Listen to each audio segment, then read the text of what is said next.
ओम शांति। बाबा good morning.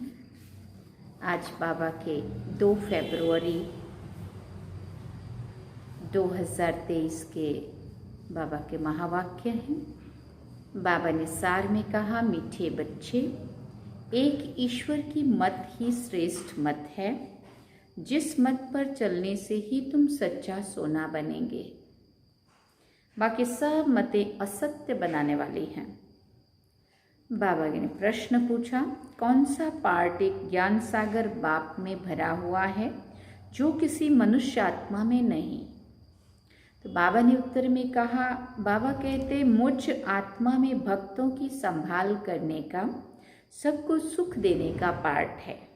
मैं ज्ञान सागर बाप सभी बच्चों पर अविनाशी ज्ञान की बरसात करता हूँ, जिन ज्ञान रत्नों का कोई मूल्य नहीं कर सकता है। मैं लिबरेटर हूँ, रूहानी पंडा बन तुम सब आत्माओं को वापस शांति धाम ले जाता हूँ। यह सब मेरा पार्ट है। मैं किसी को दुख नहीं देता हूँ, इसलिए सब मुझे आंखों पर रखते हैं, माना मुझे इतना प्यार करते हैं। आंखों पे रखना माना बहुत प्यार करना, क्योंकि सबके दुखों को दूर किया है तो दुख हरता सुख करता है, तो कौन प्यार नहीं करेगा। इसलिए मुझे सब आंखों पर रखते हैं। रावण दुश्मन दुख देता है, इसलिए उनकी आफिजी जलाते हैं। और गीत सुना, जो पिया के साथ है उसके लिए ज्ञान की बरसात है। ओम शांति। बाप ने ओम का अर्थ तो बच्चों को समझा दिया है। ओम अर्थात अहम आत्मा। बस अर्थ ही इतना छोटा है। ऐसे नहीं कि आई एम गॉड, ऐसे नहीं कि मैं परमात्मा हूँ। पंडितों आदि से पूछेंगे ओम का अर्थ क्या है, तो वो बहुत लंबा चौड़ा सुनाएंगे और यथार्थ नहीं सुनाएंगे। यथार्थ और अयथार्थ, सत्य और असत्य। सत्य तो है ही एक बाप, बाकी इस समय तो है ही असत्य का राज्य। राम राज्य को ही सत्य का राज्य कहेंगे, रावण राज्य को असत्यता का राज्य कहेंगे। वो अयथार्थ ही सुनाते हैं। बाप है सत्य, वो सत्य सुनाकर सच्चा सोना बना देते हैं। फिर माया असत्य बना देती है। माया की प्रविष्टता के कारण मनुष्य जो कुछ कहेंगे वो असत्य ही कहेंगे, जिसको आसुरी मत कहा जाता है। बाप की है ईश्वरीय मत, आसुरी मत वाले झूठी बताएंगे। आसुरी मतें दुनिया में अनेकानेक हैं, गुरु भी अनेक है, उन्हों श्रीमत नहीं कहेंगे। एक ईश्वर की मत को ही श्रीमत कहेंगे। अभी तुम बच्चे समझते हो हम श्रीमत पर चल श्रेष्ठ बनते हैं। सबसे श्रेष्ठ तो है ही परमपिता परमात्मा, जो रहते भी ऊंचे ते ऊंचे हैं। सब भक्त उनको याद करते हैं। भक्त श्रीमत को याद करते हैं तो जरूर कोई आसुरी मत पर है। अभी तुम श्रीमत पर श्रेष्ठ बनते हो, फिर वहाँ भगवान कहकर याद करने की दरकार ही नहीं है। देवी देवताओं को कोई दुख नहीं जो याद करना पड़े, इसलिए कहते दुख में सिमरन सब करे, सुख में करे ना कोई। भक्तों को तो अपार दुख है। अभी तो बहुत दुख के पहाड़ गिरने हैं। महाभारी लड़ाई ये दुखों का पहाड़ है मनुष्यों के लिए। तुम बच्चों के लिए सुख का पहाड़ है। दुख के बाद सुख जरूर आना है। इस विनाश के बाद फिर तुम्हारा ही राज्य होना है। अनेक धर्मों का विनाश होता है और जो धर्म अब प्राय लोप है उनकी स्थापना होती है। गोया इस महाभारी लड़ाई द्वारा स्वर्ग के गेट्स खुलते हैं। इस गेट से कौन जाएंगे? बाबा पूछते हैं, जो राजयोग सीख रहे हैं। सिखलाने वाला बाप है। जो पिया के साथ है उनके लिए ये ज्ञान बरसात है। पिया बाप को कहा जाता है। वो वर्षा तो पानी के सागर से निकलती है। ये अविनाशी ज्ञान रत्नों की बरसात है। जो पिया ज्ञान सागर के साथ है उनके लिए अविनाशी ज्ञान रत्नों की बरसात है। इन अविनाशी ज्ञान रत्नों की तुम्हारी बुद्धि रूपी झोली में धारणा होती है। एजुकेशन बुद्धि में धारण की जाती है ना। आत्मा है मन बुद्धि सहित, तो जैसे कि आत्मा धारण करती है जैसे आत्मा को यह शरीर है, वैसे आत्मा को मन बुद्धि है। बुद्धि से ग्रहण करते, ग्रहण तब होता है जबकि मतलब धारणा तब होती है जबकि योग है। ये बाप बैठ बहुत सहज बातें समझाते हैं। मनुष्य ने तो बहुत डिफिकल्ट बातें सुना दी है। शास्त्रों में भी बहुत मतें हैं, गीता का बहुत प्रचार है, अध्याय का बहुत बड़ा अर्थ करते हैं, कितनी अनेकानेक गीताएं बना दी है। और कोई शास्त्र नहीं जिसके लिए कहें कि फलाने का वेद, फलाने का शास्त्र। गीता के लिए कहते हैं गांधी गीता, टैगोर गीता, ज्ञानेश्वर गीता, अष्टावक्र गीता, बहुत नाम गीता के रख दिए हैं। और वेद शास्त्र के कभी इतने नाम नहीं सुनेंगे, परंतु मनुष्य समझते कुछ भी नहीं है। ये ज्ञान ही प्राय लोप हो जाता है। अब डीटी सॉवरेंटी कहाँ से मिलेगी? जरूर जो सतयुग में की स्थापना करने वाला होगा वही देगा ना। अब बाप आया हुआ है तुम बच्चों को स्वर्ग की राजाई देने, सो भी 21 जन्मों के लिए। गाया जाता है कुमारी वो जो 21 कुल का उद्धार करे। अब वो कुमारी कौन सी? तुम सब कुमार कुमारियां हो। तुम कोई को भी 21 जन्मों के लिए राज्य भाग्य प्राप्त करा सकते हो, श्रीमत से अथवा बाप की मत से। पाठशाला में जो पढ़ते हैं वो जानते हैं कि स्टूडेंट हैं, और सत्संगों में अपने को स्टूडेंट नहीं समझेंगे। स्टूडेंट को एम ऑब्जेक्ट बुद्धि में रहती है। तुम हो ईश्वरीय स्टूडेंट। स्टूडेंट तो है बट कौन से? ईश्वरीय स्टूडेंट। भगवान उवाच में तुमको राजयोग सिखाता हूँ, मनुष्य से देवता बनाता हूँ। देवताओं की राजधानी थी ना, यथा राजा रानी, देवी देवता तथा प्रजा, नर से नारायण बनते हैं। ये है एम ऑब्जेक्ट फर्स्ट। ऐसे नहीं कि राजा राम व रानी सीता बनाएंगे, ये है ही राजयोग। राजाओं का राजा बनाएंगे। कल्प कल्प में फिर से आता हूँ गंवाया हुआ राज्य देने। तुम्हारा राज्य कोई मनुष्यों ने नहीं छीना है, छीना है माया ने। अब जीत भी माया पर पानी है।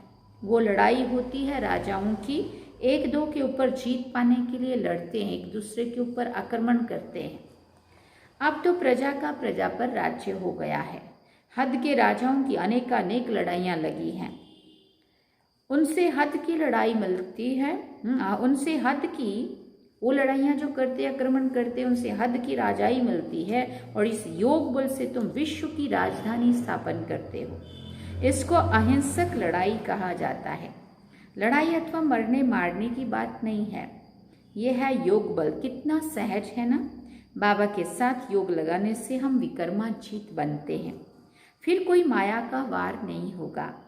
हाथ मताई का खेल दिखाते हैं। वो मोहलरा मुख में डालते थे तो माया गुम हो जाती थी, मोहलरा निकालते थे तो माया आ जाती थी। अल्लाह अव्वल दिन का भी नाटक है। ठक्का करने से बहिष्ठ निकल आता था, वो है बहिष्ठ अथवा स्वर्ग। तो बाप बैठ बहिष्ठ की स्थापना करते हैं ब्रह्मा द्वारा। परमपिता परमात्मा कोई नरक की स्थापना थोड़ी करेंगे। ऐसा होता तो उनकी अफिजी बनाते। अफिजी तो रावण की निकाली जाती है, क्योंकि रावण ही सबका दुश्मन है। बाप जो स्वर्ग की स्थापना करते हैं उनको तो आंखों पर रखा जाता है। बाप कहते हैं मुझे भक्त याद करते हैं कि आकर दुख से छुड़ाओ, इसलिए आकर लिबरेट करता हूँ। बाप लिबरेटर भी है, रूहानी पंडा भी है। तुमको साथ ले जाते हैं अपने शांति धाम। जो पिया के साथ है उनके लिए अविनाशी ज्ञान रत्नों की बरसात है। जिन ज्ञान रत्नों का मूल्य नहीं किया जाता, बाबा है ज्ञान का सागर, तो जरूर आत्मा में पार्ट भरा हुआ है। परमपिता परमात्मा खुद भी कहते हैं मेरी जो आत्मा है, जिसको तुम परमपिता परमात्मा कहते हो, मेरे में भी पार्ट भरा हुआ है। भक्तों की संभाल करना, सबको सुख देना। दुख तो माया देती है ना। भक्तों को अल्प काल के लिए सुख देने का भी मेरा पार्ट है। मैं ही साक्षात्कार कराता हूँ और दिव्य बुद्धि देता हूँ, जिसको ज्ञान का तीसरा नेत्र कहा जाता है, जिससे तुम्हारी बुद्धि का गोदरेज का ताला खुलता है। मेरा भी पार्ट है जो बाप के साथ है, उसके लिए ज्ञान की बरसात है। अब इतने सब बच्चे कैसे साथ रह सकते हैं? तुम बाप को याद करते रहेंगे तो गोया बाप के साथ ही हो। कोई लंदन, कोई कहाँ है, फिर साथ कहाँ है, उनको भी मुरली जाती है ना। जो सयाने समझदार होते हैं वो एक हफ्ता भी अच्छी रीति समझे तो उनको सुदर्शन चक्रधारी बना देता हूँ। 84 जन्मों के सुदर्शन चक्र का राज भी अभी तुम बच्चों ने समझा है। जिस सुदर्शन चक्र फिराने से माया रावण का सिर काट देते हो, अर्थात उन पर जीत पाते हो। बाकी सिर काटने की कोई बात नहीं है। उन्होंने फिर हिंसक अस्त्र शस्त्र दे दिए हैं देवियों के हाथों में, देखो कितने सारे। वास्तव में शंख ये मुख है, चक्र फिराना ये बुद्धि का काम है। बुद्धि में जो चिंतन चलता है, हाँ, आदि मध्य अंत का, तो ये चिंतन की बात है। उन्होंने फिर सुदर्शन चक्र हाथ में दिया, तो ये अलंकार भक्ति मार्ग में बहुत दे दिए हैं। शास्त्र आदि जो भी भक्ति मार्ग में चल रहे हैं, ड्रामानुसार फिर से वही निकलेंगे। हो सकता है ये सच्ची गीता भी कोई ना कोई के हाथ में आ जाए तो इनसे भी कुछ डाल देंगे, बाकी सभी वही निकलेंगे।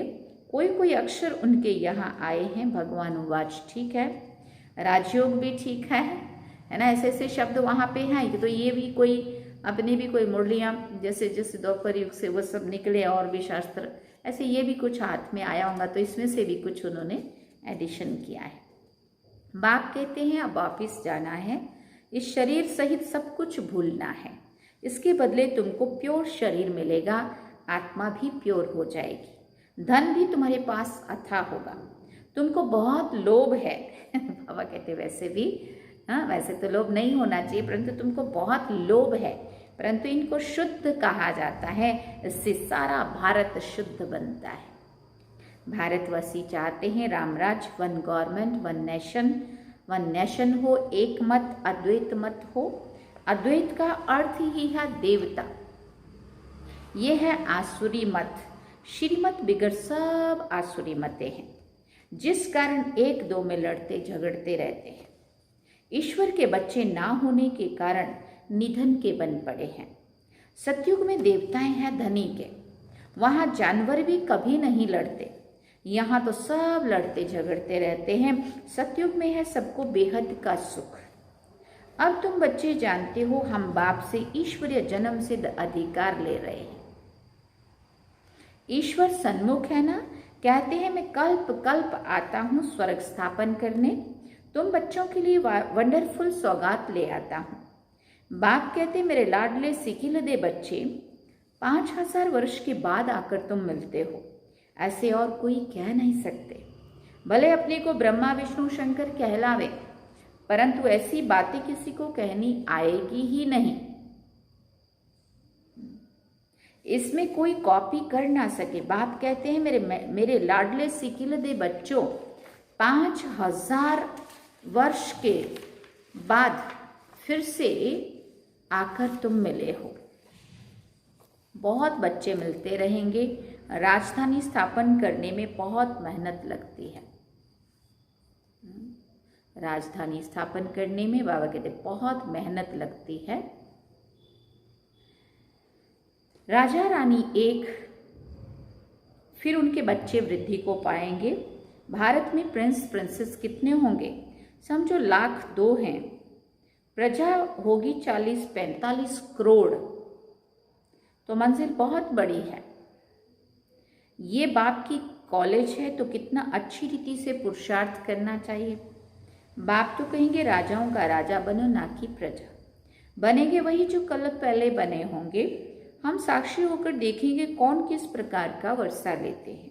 कोई तो एकदम पकड़ लेते हैं, मोस्ट बिलव्ड बाप है, चुंबक पर सुइयां खींच कर आती हैं।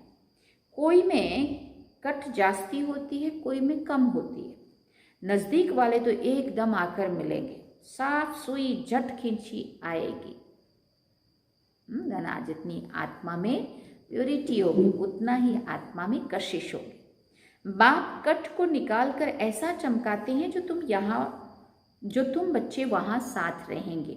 तुमको रुद्र माला में पिरोना है। गायन भी है, परंतु जानते नहीं है कि ये माला किसकी बनी हुई है। बाप कहते हैं मेरी माला जो होगी वो स्वर्ग की मालिक होगी। भक्त माला को भी तुम समझ गए हो, वो रावण की माला है। पहले रावण की माला में कौन आते हैं, पूज्य से पुजारी कौन बनते हैं?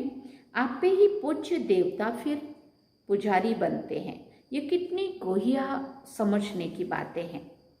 फिर बाबा ने कहा तुम हो फिलैंथ्रोपिस्ट, महादानी। देह सहित सब कुछ बाबा के ऊपर बलि चढ़ाते हो, देह विदान। सन्यासी फिलैंथ्रोपिस्ट नहीं कहेंगे, उनको महादानी नहीं कहेंगे, वो तो घर बार छोड़कर जंगल में चले जाते हैं। तुम सब कुछ ईश्वर अर्पण करते हो, बाबा यूज करो, ये तन भी आपका, मन भी आपका, धन भी आपका, समय श्वास संकल्प अपना कुछ भी नहीं है, तो महादानी सब कुछ लगाते हो। एवरीथिंग फॉर गॉड फादर, सब कुछ बाबा के लिए है। तो बाबा फिर कहते हैं मेरा सब कुछ तुम बच्चों के लिए है। मनुष्य जब मरते हैं तो सब सामग्री करनी घोर को दे देते हैं। बाप कहते हैं मैं भी करनी घोर हूँ, तुम्हारे पास पुराना कखपन है, सब दान करते हो, बाप पर बलिहार जाते हो, काम तो फिर भी तुम्हारा ही आता है। बाबा तो मकान आदि अपने लिए नहीं बनाते हैं ना। शिव बाबा है दाता, सारे स्वर्ग की राजाई तुमको दे देते हैं, इसलिए इनको सौदागर भी कहते। कितनी मीठी मीठी बातें हैं ना। तुम्हारा पूरा इम्तहान होने वाला है। बाबा आखिर इम्तहान कभी पूरा होगा? बाबा को प्रश्न कर रहे हैं। बाबा कहते हैं तुम जब मरने पर आएंगे, ज्ञान पूरा हो जाएगा, तब ये विनाश आरंभ हो जाएगा। फिर गोल्डन स्पून इन माउथ होगा, जन्म लेंगे और स्पून मिलेगा। यहाँ तो 30-40 वर्ष पढ़ते हैं तो यहाँ ही उसका फल मिल जाता है। तुम्हारा तो है भविष्य के लिए, भविष्य जन्म तुमको मिलेगा तो तुम प्रिंस बनेंगे। तो इम्तहान तब पूरा होगा जब विनाश शुरू होगा। एक तरफ पढ़ाई पूरी होगी और विनाश शुरू हो जाएगा, बाकी रिहर्सल तो होती रहेगी। तुमको इस पढ़ाई का फल फिर नई दुनिया में मिलना है। वहाँ आत्मा, शरीर, राजाई सब नया होता है। ये बहुत बड़ी गुह्य धारणा की बातें हैं, पढ़ाई कभी छोड़नी नहीं चाहिए। बाप बैठ समझाते हैं, वंडरफुल बातें हैं। देरी से आने वाले भी झट योग और ज्ञान में लग जाते हैं तो वो भी ऊंच पद पा सकते हैं। अच्छा, मीठे मीठे सिकिलदे बच्चों प्रति माता पिता बाप दादा का याद प्यार और गुड मॉर्निंग। रूहानी बाप की रूहानी बच्चों को नमस्ते। हम रूहानी बच्चों की रूहानी माता पिता बाप दादा को दिल व जान से व प्रेम से याद प्यार, गुड मॉर्निंग, नमस्ते, थैंक यू बाबा, शुक्रिया बाबा। अब धारणा के लिए मुख्य सार है। पहला पॉइंट, शरीर और आत्मा दोनों को पवित्र बनाने के लिए इस पुराने शरीर सहित सब कुछ भूलना है। देह सहित बाप पर पूरा बलि चढ़ महादानी बनना है।